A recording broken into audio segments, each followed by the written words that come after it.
नमस्कार मेरे प्यारे दोस्तों। आज आपका एक बार फिर से स्वागत है। तो देखिए, हम लोग ज्योग्राफी में दोस्तों बहुत दिन हो गया ज्योग्राफी चलाए, तो ज्योग्राफी का समझिए जो विश्व का वर्ल्ड का था ये खत्म। अब हम बहुत जल्दी समझिए एक से एक चैप्टर के बाद ही इस अगला चैप्टर जो होगा हम लोग भारत का भूगोल पढ़ेंगे। भारत की जो अवस्था है, भारत की जो बनाई गई कैसे है, उसके बारे में पढ़ेंगे। लेकिन आज इस चैप्टर का लास्ट है, इस मतलब समझिएगा पृथ्वी का भूगर्भिक इतिहास क्या होता है उसको देखते हैं। ध्यान दीजिएगा, जब पृथ्वी की उत्पत्ति हुई थी तो हम लोग पृथ्वी का उत्पत्ति जो था, जैसे देखिए एक विधि होती है C14 कार्बन डेटिंग विधि, इससे भी हम लोग निकाल सकते हैं, लेकिन इससे बहुत ज्यादा आप पुराना नहीं निकाल सकते। समझ में आ रहा है? तो इसकी जो विधि है कार्बन डेटिंग 14 से, इससे हम लोग बहुत मतलब ज्यादा नहीं निकाल सकते हैं। लेकिन हालांकि जो चट्टाने हैं, कई चीजें जो इससे भी निकाला जाता है, लेकिन ये बहुत पुराने हम लोग नहीं निकाल सकते हैं। इसके लिए हम लोग को जानते हैं यूरेनियम विधि जो होती है, रेडियो एक्टिव विधि द्वारा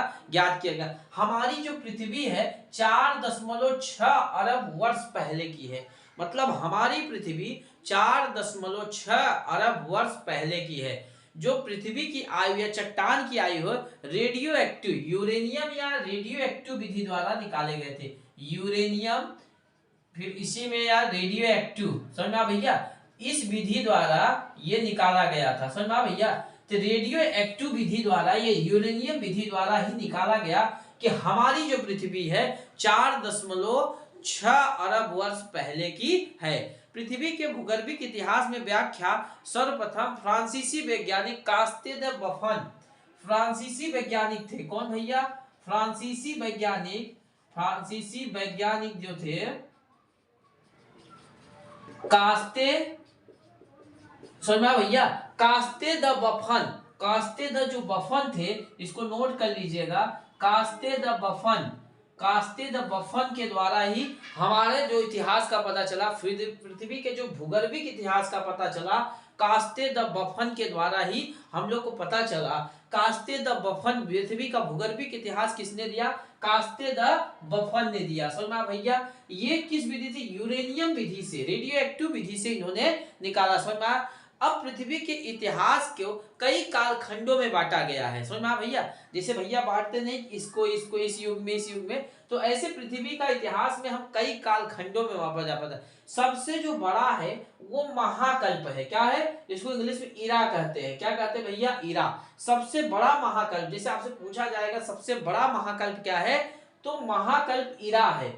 यह सामान्यतः सबसे बड़ा कालखंड है। अगर आपसे सबसे बड़ा कालखंड की बात किया जाएगा तो आप क्या बताइएगा भैया? इरा, महाकालखंड, महाकल्प। समझ में?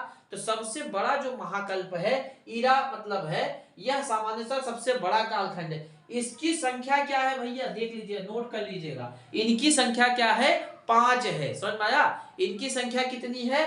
5 है। समझ में आया? इनकी संख्या कितनी है? 5 है। फिर उससे छोटा जो हुआ युग आया, एपोच युग आया। महाकल्पों को छोड़, देखिए कोई चीज ही रहेगी पहले बड़ा रहेगा, उसको छोटा कैसे किया जाएगा? छोटा छोटा बांटिए। तो जब छोटा बांटा गया तो महाकल्पों को पुनः युगों में विभाजित किया गया। किसमें? सबसे बड़ा था महाकल्प, उसके बाद युग में, एपोच में विभाजित किया गया। एपोच की जो संख्या थी भैया कितनी थी? 4 थी। एपोच की संख्या कितनी है भैया? 4 थी। सुना? अब महाकल्प को और छोटा किया गया तो उसमें कल्प बनाया गया, पीरियड्स। कल्प जो होता है, प्रत्येक युग को छोटे छोटे कल्पों में बांटा गया। समझा? प्रत्येक युग को क्या हुआ? छोटे छोटे कल्पों में बांटा गया। समझा? महाकल्प, समझा, यह सामान्यतः सबसे बड़ा कालखंड है। उसके बाद युग आया, उसके बाद कल्प आया। समझा भैया? तो अपनी पृथ्वी कितने साल पुरानी है भैया? 4.6 अरब वर्ष। किसने दिया था पृथ्वी का भूगर्भिक इतिहास? कास्ते द बफन ने दिया था। समझा भैया? कहाँ के थे? फ्रांसीसी वैज्ञानिक था। कितने युगों में बांटे थे? महाकल्प, समझ में आया भैया? ईरा पहला जो सबसे बड़ा है, इसको 5 भागों में बांटा था, तो महाकल्प। समझ में आया? फिर युग में, फिर एक में। अब ध्यान दीजिएगा, हम लोग ईरा के बारे में देखते हैं। ईरा, महाकल्प ना, महाकल्प। अब ध्यान दीजिएगा भैया, जो महाकल्प है इसमें पहला था प्री पैलियोजोइक। देखिएगा इसको ज्यादा इंपॉर्टेंट नहीं है लेकिन हम आपको पढ़ा दे रहे हैं। जो प्री पैलियोजोइक था इसमें कोई भी मनुष्य मतलब कोई भी ये जीव जंतु भी नहीं थे, समझ में आया। यह कितने अवधि की थी? 3 अरब वर्ष, 3 अरब वर्ष थी, समझ में भैया, 3 अरब वर्ष थी, 3 अरब वर्ष थी। युग कितने थे? 4 थे, लेकिन इसमें कोई भी मनुष्य नहीं थे, कोई जीव जंतु नहीं थे। इसमें समझिए अरावली जो आपका पर्वत था, अरावली पर्वत सबसे पुराना पर्वत है ना भैया, अरावली पर्वत हुआ, ये सब मतलब जो थे ये सब इसमें बनना शुरू हुआ था, समझ में आया। तो जब पृथ्वी ये इसमें समझिए कि जो इरा था महाकल्प में कोई भी आया नहीं था, प्री पैलियोजोइक में। महाकल्प का जो पहला प्रकार है प्री पैलियोजोइक, समझ में आया भैया। प्री पैलियोजोइक जो था PALA, प्री पैलियोजोइक जो था, समझ में आया, जो प्री पैलियोजोइक था आर्द्र महाकल्प, ये 3 अरब वर्ष पहले आया था, समझ में आया भैया। तो इसमें कोई भी मनुष्य नहीं आया था। फिर आया था पैलियोजोइक, समझ में आया भैया, पैलियोजोइक। पैलियोजोइक में क्या हुआ था भैया? इसमें प्रथम युग आया, समझ में आया भैया। पैलियोजोइक में क्या हुआ? प्रथम युग में आया, समझ में आया। जो पैलियोजोइक आया इसमें जो है प्रथम युग आया। फिर मेसोजोइक हुआ, सेनोजोइक हुआ, फिर नियोजोइक हुआ। ऐसे समझिए कि ये 5 प्रकार के थे। पैलियोजोइक हुआ, मेसोजोइक हुआ, सुना, मेसोजोइक हुआ, फिर चौथा जो हुआ था सेनोजोइक, सुना, फिर 5वां जो हुआ था आपका नियोजोइक। तो ये जो थे महाकल्प जो थे आपके 5 प्रकार के थे, समझ में आया भैया। तो हम लोग जो थे, हम लोग देखिए इंपॉर्टेंट ये है, हम लोग नियोजोइक में है। किसमें है? नियोजोइक में। नियोजोइक में होलोसीन में है, नियोजोइक में होलोसीन, इसी में हम लोग चल रहे हैं। इसको याद करिएगा, हीलियो मतलब इसमें जो कल्प है इसमें हम लोग होलोसीन में चल रहे हैं, समझ में आया भैया। किसमें भैया? होलोसीन में हम लोग चल रहे हैं, समझ में आया भैया। तो ये कितने प्रकार के महाकल्प? प्रिय Palaeozoic, Palaeozoic, Mesozoic, Cenozoic, Neozoic. तो ये 5 प्रकार के थे, समझ में आया। तो ये पहले बस इतना याद रखिएगा, इसमें कोई भी मनुष्य नहीं आए थे। नियोजोइक जो था होलोसीन, इसी में हम लोग चल रहे हैं, समझ में आया भैया। तो इसमें ही हम लोग चल रहे हैं, समझ में आया भैया। इसको नोट करिए तो, समझ में आया भैया। तो हम लोग किसमें हैं? नियोजोइक में हैं, समझ में आया। नियोजोइक में जलवायु में क्या हुआ? समानता आई, इसमें पूर्ण विकसित मानव आए, विश्व का निर्माण हुआ या अभी तक जारी हुआ है, समझ में आया।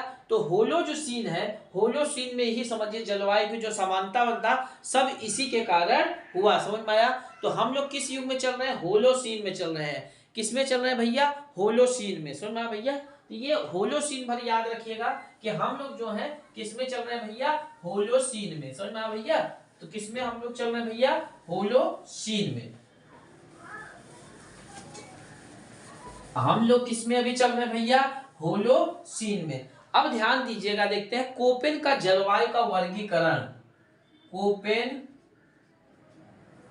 का जलवायु वर्गीकरण। देखिए कोपेन ने जलवायु को कई भागों में करके इसको वर्गीकरण किया है, इसका विभाजन किया है। ध्यान दीजिएगा, जो मौसम होता है, जिसे आप कहते नहीं भैया मौसम आया, तो मौसम कम समय के लिए होता है, जलवायु समझिए अधिक समय के लिए होता है। जिसे कहते नहीं भैया मौसम का जलवायु आया, जलवायु बारिश का मौसम आया, इस समय जलवायु शीत ऋतु चल रही है। तो जलवायु क्या होता है? सीधा सा बात है, जलवायु भैया लंबे समय के लिए है, समझा। अब मौसम क्या होगा भैया? कम समय के लिए। अगर मौसम की बात किया जाएगा तो किसी एरिया के कम समय को मौसम, और जलवायु क्या होता है? लंबे समय को कहा जाता है, समझ में। लंबे समय जिसे कहते हैं भैया गर्मी पड़ रही है या गर्मी का मौसम है, तो कभी लंबे समय के लिए आपको कहिएगा तो जलवायु होगा, कम समय के लिए तुरंत चेंज हो जाए उसी को वो कहते हैं। तो कोपेन ने जलवायु वर्गीकरण के आधार पर 3 भागों में हमको बांटा है इसको, समझ में आ भैया। कोपेन ने जलवायु जो वर्गीकरण किया इसमें 3, तापमान, वर्षा और वनस्पति। तापमान पहला हो गया, दूसरा हो गया वर्षा, तीसरा हो गया वनस्पति, समझ में भैया।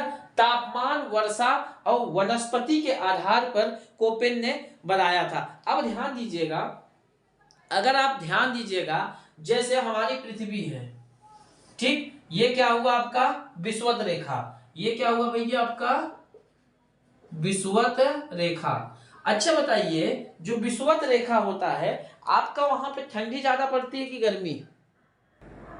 अब ध्यान दीजिएगा, जैसे ये देखिए पृथ्वी है, इसको थोड़ा सा बड़ा बताते हैं आपको ना, ध्यान दीजिएगा, जैसे ये हमारी क्या हो गई भैया पृथ्वी हो गई, ठीक है, ये पृथ्वी। अब यहां से जो बीचों बीच रेखा होती है उसी को हम लोग क्या कहते हैं भैया विषुवत रेखा।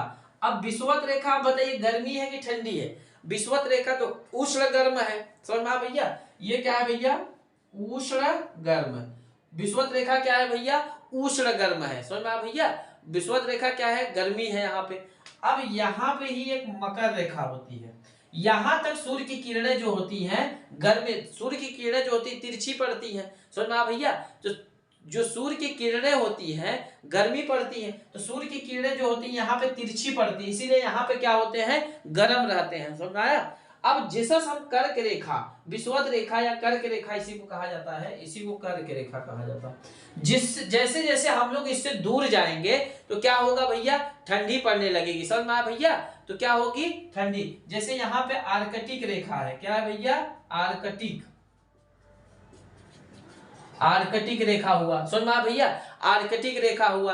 अब यहीं पे एक टुंडा प्रदेश होता है, क्या होता है भैया टुंडा प्रदेश। टुंडा प्रदेश में ठंडी पड़ती है कि नहीं? टुंडा, टुंडा प्रदेश। टुंडा से पहले यहीं पे एक होता है टैगा प्रदेश, टैगा, यहाँ पे क्या भैया टैगा।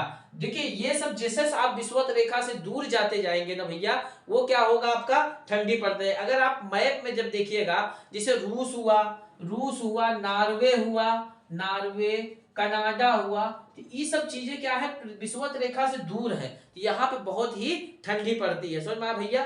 तो इसीलिए ध्यान दीजिएगा इधर, जहां पे जैसे देखिए यहाँ पे क्या होगा उष्ण गर्म होगा। अब यहाँ पे क्या होगा शीतोष्ण होगा, समझ में आया भैया। यहाँ पे क्या होगा शीतोष्ण, शीत प्लस उष्ण, शीतोष्ण मतलब शीत भी गर्मी भी दोनों पड़ेगी तो शीतोष्ण। यहाँ पे क्या पड़ेगा बताइए टुंडा में शीत भर पड़ेगी, मतलब ठंड ही रहेगी। टुंडा और टैंड्रा में जब करते हैं बहुत ठंडी पड़ती है, तो समझ में आया भैया। तो ये जैसे जैसे हम लोग विषुवत रेखा से दूर जाते हैं तो वहां पे क्या होती है ठंडी पड़ती। नेपाल क्या होता है देखा करिए विषुवत रेखा के पास है पर्वत। देखिए जो नेपाल है, जैसे यहाँ पे जो पर्वत होते हैं ना, पर्वत भी जलवायु लाने में बहुत बड़ा योगदान करते हैं। जब वहां से ऐसे चलते हैं ना भैया, ये यहाँ से हवाएं ठंडी चलती है, यहाँ पर्वतों से लौट जाते हैं। पर्वतों अगर पर्वत ना रहे भैया ना, इतनी ठंडा कर दे कि समझिए कि मतलब जीना मुश्किल हो जाए। तो कहीं ना कहीं पर्वत भी गर्मी का बहुत बड़ा प्रकोप होता है रोकने का, समझ में आया। ये चीजें थी।